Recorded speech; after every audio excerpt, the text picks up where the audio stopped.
ভালো আছেন? হ্যাঁ, মানে একটু কাছ থেকে দেখাও। আমরা রাজশাহীতে আছি এখন। এটা তো খেজুরের রস থেকে গুড় তৈরি করতেছেন নাকি?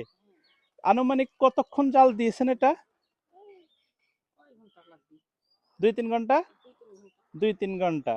মানে রাজশাহীতে প্রত্যেকটা বাড়িতে বাড়িতে কিন্তু এরকম কয়েকটা আছে কাজ করতেছে এখন নাকি এইদিকে। প্রতি বাড়িতে বাড়িতে এরকম, মানে আমি আমার যতটুকু ঘুরলাম দেখলাম যে এরকম ট্রের মধ্যে সবাই খেজুরের রস চাল দিতেছে। ভালোই লাগতেছে। আর এই খেজুরের রস থেকে যে গুড়টা তৈরি, এটা সারা বাংলাদেশে কিন্তু চলে যায়। আপনাদের এই রসগুলি তো সারা বাংলাদেশে যাচ্ছে নাকি?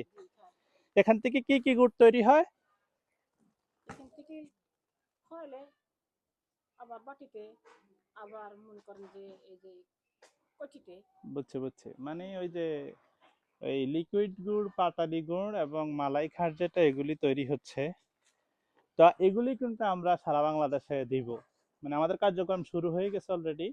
যাচ্ছে অর্ডার, আমাদের যাচ্ছে অর্ডার, আসতেছে কুরিয়ারে যাচ্ছে। ওই ওই পাতিলে আবার কি? ওই পাতিলে পানি আছে, ভাত দিতে হবে। ভাত। আচ্ছা, ওই যে একটা পাতিল আছে, ওই পাতিলের মধ্যে মানে ভাত রান্না হচ্ছে। এই হচ্ছে অবস্থা। মোটামুটি কাজ তো শেষ নাকি? কাজ শেষ। মানে গুড়ের কাজ শেষ পর্যায়ে আর কি, যে রস থেকে যে গুড়টা হয়। এই হচ্ছে অবস্থা। ভালোই লাগতেছে রাজশাহীতে ঘুরে। ভালো থাকবেন, শেয়ার করবেন ভিডিওটি। যাদের গুণ লাগবে আমাদের সাথে যোগাযোগ করবেন। আল্লাহ হাফেজ।